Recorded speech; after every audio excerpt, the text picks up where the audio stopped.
एक बार की बात है, एक गांव में एक छोटा सा परिवार रहता था। उस परिवार में मनीष, उसकी पत्नी जया और उनकी 15 साल की बेटी पिंकी रहते थे। पिंकी का रंग बहुत ही काला था, इसलिए आसपास के लोग उसे काली काली बोलते थे। पिंकी और उसके माता पिता को ये बात बिल्कुल अच्छी नहीं लगती थी कि कोई उनकी बेटी को चिढ़ाए, पर लोग कहाँ मानते थे। स्कूल में भी सब लोग पिंकी के काले रंग का बहुत मजाक उड़ाते थे। एक दिन पिंकी की क्लास में पूनम कपड़े पहनकर आई होती है और सब उसके आसपास भीड़ लगाए खड़े होते हैं। पिंकी भी वहां आ जाती है। अरे, आज तो तुम बहुत ही सुंदर लग रही हो पूनम, बिल्कुल परी जैसी। हाँ, आज मेरा जन्मदिन जो है, इसलिए मैंने नए कपड़े पहने हैं। लंच टाइम में हम सब केक भी काटेंगे, आ जाना तुम भी, सब लोग थोड़ा हंस भी लेंगे। हाँ, मैं जरूर आऊंगी, सबको हंसाना तो अच्छी बात है। वैसे जन्मदिन बहुत मुबारक हो। तभी टीचर क्लास में आ जाती है और सब बच्चे अपनी अपनी जगह जाकर बैठ जाते हैं। टीचर भी पूनम को जन्मदिन की बधाई देती हैं और फिर सबको पढ़ाना शुरू कर देती है। उस दिन सबको छुट्टी का इंतजार रहता है।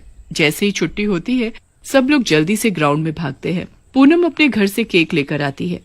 चलो सब जल्दी से आ जाओ, पहले हम केक काट लेते हैं, फिर सब कैंटीन में पार्टी करेंगे। पूनम केक काटने लगती है। सब बच्चे उसके लिए तालियां बजाते हैं। फिर सब लोग पूनम को केक खिलाते हैं और उसके मुंह पर भी हल्का सा केक लगा देते हैं। उस दिन सब बच्चे बहुत मजे करते हैं। पिंकी भी वहीं एक कोने में अलग से खड़ी सब देख रही होती है। उसका बर्थडे भी अगले हफ्ते ही आने वाला होता है और वो भी अपने बर्थडे के बारे में सोचने लगती है। घर जाकर वो अपनी माँ को सब बताती है। मेरा भी तो जन्मदिन आने वाला है, मैं भी स्कूल केक लेकर जाऊंगी। ठीक है, पहले जन्मदिन तो आने दे। हर दिन पिंकी को अपने जन्मदिन का बेसब्री से इंतजार रहता है। इंतजार करते करते एक हफ्ता बीत जाता है और आखिरकार पिंकी का जन्मदिन भी आ जाता है। पिंकी उस दिन बड़ी खुश होती है। वो एक सुंदर सी ड्रेस पहनकर और केक लेकर स्कूल जाती है। पिंकी पहले ही काली होती है और उस दिन उसने पीले रंग की फ्रॉक पहनी होती है। सब लोग उस पर उस दिन और ज्यादा हंसने लगते हैं। पिंकी सबको नजरअंदाज करके बस अपने जन्मदिन के बारे में सोचती है।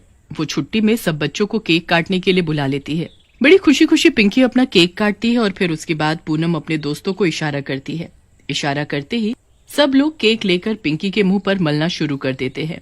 पिंकी चिल्लाने लगती है, मत करो प्लीज, मत करो। अरे, आज इसको छोड़ना मत, इसको अपना ये जन्मदिन जिंदगी भर याद रहना चाहिए। मेरा दम घुट रहा है, मुझे छोड़ दो। पिंकी चिल्लाती रह जाती है पर कोई उसकी नहीं सुनता। सारा केक पिंकी के नाक और मुंह में भरने के कारण वो सांस नहीं ले पाती है और दम घुटने की वजह से उसकी मौत हो जाती है। वो अचानक वहीं जमीन पर गिर पड़ती है। सब बच्चे उसे देखकर डर जाते हैं और उसे दूर बंद पड़े खंडहर के पीछे छुपा आते हैं। जब छुट्टी के बाद पिंकी घर नहीं आती तो उसके माँ बाप बड़े ही परेशान हो जाते हैं। वो स्कूल में जाकर पता करते हैं और सब जगह उसे ढूंढते रहते हैं। पिंकी का कुछ पता नहीं चलता। उसके माँ बाप बहुत रोते हैं। हाय, मेरी बच्ची आज कितनी खुश थी, आज तो उसका जन्मदिन था, कहाँ चली गई मेरी लाडो। कुछ दिन ऐसे ही निकल जाते हैं पर पिंकी का कुछ पता नहीं चलता। अब एक दिन सब बच्चे स्कूल में पढ़ रहे होते हैं। उस दिन राहुल नाम के एक लड़के का जन्मदिन होता है, पर पिंकी के मरने की वजह से सब इतना डर चुके होते हैं कि स्कूल में केक लाना ही बंद कर देते हैं।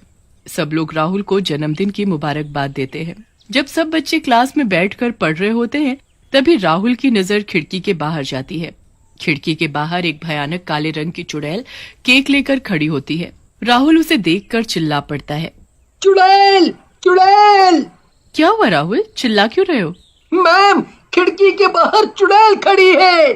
तुम पागल हो गए हो क्या राहुल? ये कैसा मजाक है? चुड़ैल वगैरह कुछ नहीं होता, चलो चुपचाप पढ़ाई करो। टीचर राहुल को डांट देती है। उसके बाद राहुल चुपचाप बैठ जाता है पर उसका ध्यान यहीं खिड़की पर होता है। उसके बाद लंच टाइम हो जाता है। सब बच्चे स्कूल ग्राउंड में खेल रहे होते हैं। राहुल बॉल लेने पेड़ के पीछे जाता है, तभी अचानक वही चुड़ैल राहुल का हाथ पकड़ लेती है।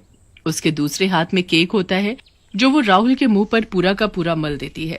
बचाओ, बचाओ, चुड़ैल, चुड़ैल, मेरा दम घुट रहा है, मुझे छोड़ दो, मैं मर जाऊंगा। मेरा भी ऐसे ही दम घुटा था, मैं भी तड़प तड़प कर मरी थी। अब तुम सब की बारी है, अपने अपने जन्मदिन पर तुम सब मरोगे। राहुल और जोर से चिल्लाने की कोशिश करता है पर चुड़ैल उसके मुंह पर केक मलती ही रहती है, जिससे राहुल की आवाज ही नहीं निकलती। राहुल वहीं बेहोश हो जाता है। चुड़ैल वहां से चली जाती है। पर जब राहुल का काफी देर तक पता नहीं चलता तो सब उसे ढूंढने लगते हैं। काफी देर ढूंढने के बाद जब राहुल ऐसी हालत में बेहोश पड़ा मिलता है तो सब बच्चे घबरा जाते हैं और जल्दी से टीचर को बताते हैं। टीचर जल्दी से राहुल को हॉस्पिटल लेकर जाती है और वहाँ उसके पेरेंट्स को बुलाया जाता है। राहुल बच तो जाता है पर डर की वजह से कुछ बोल नहीं पा रहा होता। कुछ दिन राहुल स्कूल नहीं आता और उसी बीच अब शीना का जन्मदिन आ जाता है। जन्मदिन वाले दिन उसको भी वही काली चुड़ैल हर जगह दिखाई देने लगती है। ये चुड़ैल मुझे हर जगह क्यों दिखाई दे रही है? कहीं उस दिन राहुल सच तो नहीं बोल रहा था? अगर मैं सबको बताऊंगी तो कोई मेरी बात पर यकीन नहीं करेगा और मेरा मजाक भी उड़ाएंगे। मैं क्या करूं? शीना उस चुड़ैल से बचकर भागने लगती है, पर वो जहाँ भी भागती है चुड़ैल उसके सामने आ खड़ी होती है। शीना बचने के लिए स्कूल के पीछे बंद पड़ी एक क्लास में छुप जाती है। उसे लगता है अब वो चुड़ैल उसे पकड़ नहीं पाएगी, पर वो चुड़ैल वहाँ भी आ जाती है। Happy birthday Sheena, happy birthday to my dear friend Sheena. हे भगवान, अब मैं क्या करूं? ये चुड़ैल मेरे पीछे क्यों पड़ी है और इसे कैसे पता आज मेरा बर्थडे है? शीना, शीना, अब जल्दी से बाहर आ जाओ। छुपने का कोई फायदा नहीं है। तुम कहीं भी छुप जाओ, मैं तुम्हें ढूंढ ही लूंगी। शीना डर के मारे पसीने पसीने हो जाती है। चुड़ैल के एक हाथ में केक होता है जो वो सीधा शीना के मुंह पर जोर से मारती है और उसे उसके चेहरे पर मलने लगती है। नाक और मुंह में केक भरने की वजह से शीना की सांस रुक जाती है। क्लास में जब शीना वापस नहीं आती तो टीचर उसे यहाँ वहाँ ढूंढती है। उसके बाद पूरे स्कूल में शीना के खोने की खबर फैल जाती है। उसके पेरेंट्स को भी बुला लिया जाता है। वो भी बड़े परेशान हो जाते हैं।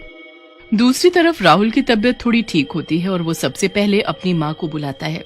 राहुल अपनी माँ को सारी बात बता देता है कि कैसे उसने और उसके दोस्तों ने पिंकी के साथ गलत किया था, जिसकी वजह से उसकी मौत हो गई। अब वो चुड़ैल सबको मार देगी माँ। वो सारे दोस्तों को उनके जन्मदिन वाले दिन ही मारेगी। आज शीना का जन्मदिन है, आप जाकर उसे बचा लो। फिर उसके बाद उसकी लाश को स्कूल के पास बंद पड़े खंडहर में छुपा दिया था। राहुल के माँ बाप जल्दी से स्कूल पहुँचते हैं और पिंकी के माँ बाप को भी स्कूल लेकर जाते हैं। फिर सभी उन बच्चों को बुलाया जाता है जो पिंकी की मौत के जिम्मेदार होते हैं। पिंकी के माँ बाप को जब पता चलता है कि पिंकी चुड़ैल बनकर ये सब कर रही है तो वो अपनी बेटी को आवाज देने लगते हैं। काफी बुलाने पर पिंकी चुड़ैल के रूप में उनके सामने आती है। मेरी बेटी, मेरी पिंकी, हमें सब पता चल चुका है जो तेरे साथ हुआ है। इन सब बच्चों को इनके किए की सजा मिलेगी। हाँ, जरूर मिलेगी। जिंदगी भर इनको इनका जन्मदिन नहीं मनाने दिया जाएगा। इनको कभी किसी पार्टी में नहीं जाने दिया जाएगा।